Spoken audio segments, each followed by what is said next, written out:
बिस्मिल्लाहिर्रहमानिर्रहीम। इस वक्त सोशल मीडिया पर एक ख़बर गर्दिश कर रही है। आप में से बहुत से लोगों ने पढ़ा होगा, सुना होगा, और सुनकर और पढ़कर बहुत ज़्यादा खुशी हुई होगी। वो ये कि कराची के अंदर एक इदारा है जामिअतुर रशीद के नाम से। हज़रत मुफ्ती रशीद अहमद लुधियानवी रहमतुल्लाह अलैह उन्होंने इस इदारे को कायम किया था, जिनका मशहूर व मारूफ़ फ़तावा का मजमुआ है अहसनुल फ़तावा के नाम से जो है। तो हज़रत ने इस इदारे को कायम किया था। तो फ़िल वक्त इसके मोहतमिम है हज़रत मुफ्ती अब्दुर्रहीम साहब दामत बरकातुहुल आलिया। इसी इदारे में मुफ्ती तारिक मसूद साहब और दीगर मुफ्तियान इकराम जो सोशल मीडिया पर बहुत ज़्यादा एक्टिव रहते हैं, वो पढ़ाते भी हैं।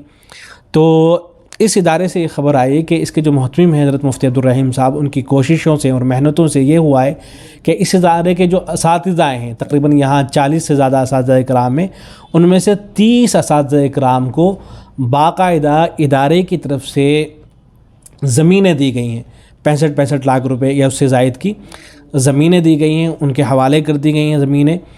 और हज़रत मोहतमिम साहब को जो प्लाट मिला था वो भी उन्होंने अपने किसी उस्ताद को दे दिया है, बल्कि इससे भी आगे बढ़कर उन्होंने अपने ज़ाती ख़र्च से तकरीबन 10 असातिज़ा इकराम को जो है अपने ज़ाती ख़र्च से उन्होंने प्लाट दिलवाए हैं।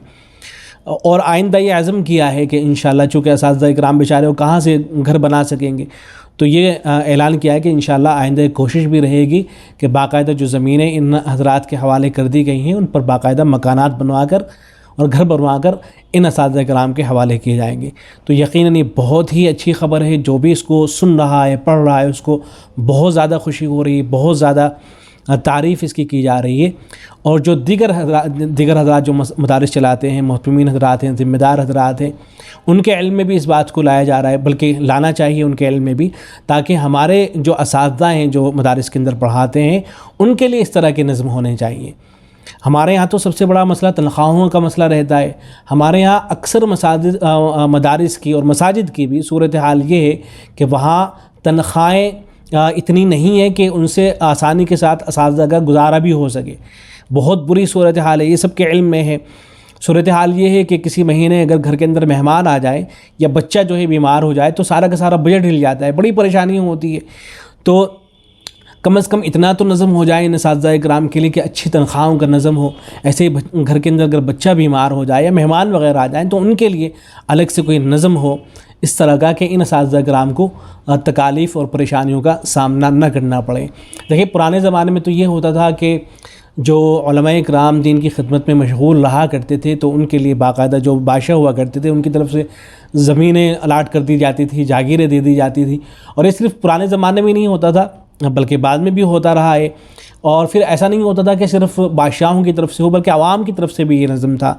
हमने शेख बिन बाज़ रहमतुल्लाह अलैह के बारे में सुना कि जो आवाम थी वो उनसे इतनी ज़्यादा मोहब्बत किया करती थी कि आवाम ने उनके लिए ज़मीनों को वक्फ़ कर रखा था। और जब उनका इंतकाल हो गया तो बहुत से लोगों ने उनके ईसाले सवाब के लिए ज़मीनों को वक्फ़ किया कि क़यामत तक इस ज़मीन का जो सवाब है, यहाँ से जो आमदनी होगी उसे गरीबों पे ख़र्च किया जाए और उसका जो सवाब हो वह हज़रत शेख को पहुँचता रहे। तो ज़मीनें बाकायदा लोगों ने वक्फ़ की उनके नाम से। और ऐसे ही उनके बारे में मैंने भी सुना है कि इतना ज़्यादा लोग उनसे मोहब्बत का इज़हार किया करते थे, उनका इतना ज़्यादा ताउन किया करते थे कि जब वो घर से निकला करते थे तो अपनी दोनों जेबों को रियाल से भर लिया करते थे।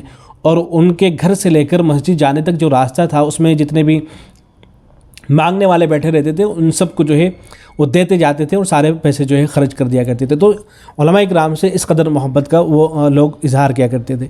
तो हमारे जो ज़िम्मेदार हज़रात हैं वो या ऐसी ही जो आवाम है उनको चाहिए कि जो उलमा इकराम हैं उनके हवाले से वो सोचा करें। इसलिए कि हमारे यहाँ सदका करने का भी एक अजीब सा निज़ाम है कि जो पब्लिक होती है और लोग होते हैं वो 10-10 हज़ार 20-20 हज़ार का सदका लाकर तो मस्जिद मदारिस के अंदर दे देते हैं। लेकिन अगर उनसे ये कहा जाए कि भाई आप 10 हज़ार का सदका ना दें, 20 हज़ार का सदका ना दें, बल्कि इतने ही हज़ार रुपयों की आप किसी आलिम दीन को किताबें दिला दें, तलबा को किताबें दिला दें, तो तैयार ही नहीं होते हैं। हज़रत थानवी रहमतुल्लाह ने लिखा है कि जो आम पब्लिक है उनके जहनों में न जाने ये बातें किस तरह से बैठ गई हैं कि वो मसाजिद में सदका करके कुरान मजीद तो ला के रख देते हैं और बाद मरतबा उन कुरान मजीद को कोई नहीं पढ़ रहा होता है। लेकिन अगर उन्हीं से जाकर ये कह दिया जाए कि आप हिदाया जो फ़िक़्ह किताबें वो किसी आलिम दीन को दिला दीजिए, तो इसके लिए वो तैयार नहीं होते। तो लोगों का जहन बनाने की भी ज़रूरत है कि आप آپ مدارس کے اندر جو علماء کرام پڑھا رہے ہیں، جن سے آپ کا تعلق بھی ہے، مسجد کے جو امام ہیں جن سے آپ کا تعلق بھی ہے، ان کے پاس آنا جانا ہے، اٹھنا بیٹھنا ہے، تو کم از کم ان کی کیا ضرورتیں ہیں ان سے پوچھ لیا کریں کہ حضرت آپ کو کسی چیز کی ضرورت تو نہیں ہے. اور اگر وہ اپنی ضرورت کا اظہار نہیں بھی کر رہے ہیں تب بھی خاموشی کے ساتھ ان کی خدمت کر دیا کریں، کچھ نہ کچھ ان کے حوالے کر دیا کریں، اس لیے کہ ظاہر ہے ہر عالم دین کو ضرورت تو رہتی ہی ہے، چاہے وہ اس کا اظہار کر رہے ہوں یا نہ کر رہے ہوں، بہر صورت ان کو ضرورت تو رہتی ہے، اس لیے کہ تو ہر کسی کو پتہ ہوتا ہے کہ آمدنی کا کوئی ذریعہ نہیں ہوتا ہے.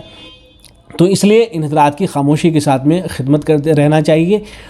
یہ دیکھیں بعض مرتبہ کوئی امام ہوتے ہیں، ان کا گھر اور مسجد کا طویل فاصلہ ہوتا ہے، یا ان کو اور ضرورت ہوتی ہے آنے جانے میں، تو ان کو گاڑی دلا دی جائے. اگر مسجد کے ذمہ دار حضرات یہ کام بھی نہیں کر رہے ہیں، لیکن کچھ نوجوان اکٹھے ہو کر تو یہ کر سکتے ہیں. بہت سی مرتبہ کسی عالم دین کو لیپ ٹاپ کی ضرورت ہوتی ہے، لوگوں کا ذہن جاتا ہی نہیں اس طرف کہ اگر ہم کسی عالم دین کو ایک لیپ ٹاپ بھی دلا رہے ہیں اور اس سے وہ دین کی خدمت کرے گا تو یہ بھی ثواب کا ذریعہ بنے گا، اس کو ثواب سمجھا ہی نہیں جاتا ہے. تو یہ ذہن صاف کرنے کی ضرورت ہے عوام کا کہ بھئی آپ اگر لوگوں کی اس طرح سے خدمت کرتے ہیں تو اس کا بھی آپ کو ثواب ملے گا.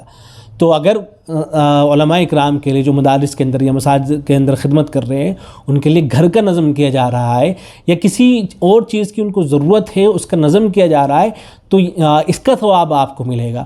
اور یہ ایسا ثواب ہوگا کہ جب تک وہ انشاءاللہ اس چیز کو استعمال کرتے رہیں گے مستقل آپ کو ثواب ملتا رہے گا، مستقل آپ کو ثواب ملتا رہے گا.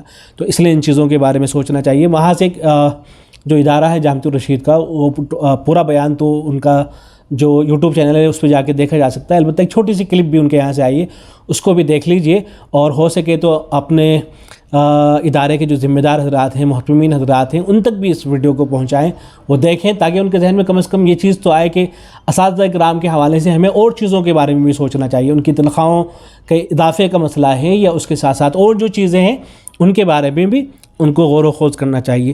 تو یہ دیکھیں، محترم صاحب کی اس ویڈیو کو دیکھیں، محترم صاحب کس طرح سے بیچارے عاجزی کا بھی اظہار کر رہے ہیں، محبت کا اظہار کر رہے ہیں، اور کیسے وہ یہ بھی بتا رہے ہیں کہ انشاءاللہ آئندہ ہم مکانات وغیرہ کا بھی نظم کریں گے. میری تمنا یہ ہے کہ جامعۃ الرشید کے اساتذہ کو ہم مکان بنا کر دیں. تو بھائی آصف سمسم نے میری فریاد اور میرا دکھ دیکھ کے انہوں نے کہا کہ استاد صاحب میں اس کو آغاز میں کرتا ہوں، 16 پلاٹ میں دیتا ہوں. اس کے بعد پھر ان کے ساتھی ہیں بھائی ذیشان صاحب، ان سے بات کی، 4 پلاٹ انہوں نے ماشاءاللہ دے دی. تو پھر میں نے کہا کہ میں اپنا بھی تو کچھ سینہ ٹھنڈا کروں، 10 پلاٹ پھر میں نے بک کرائے.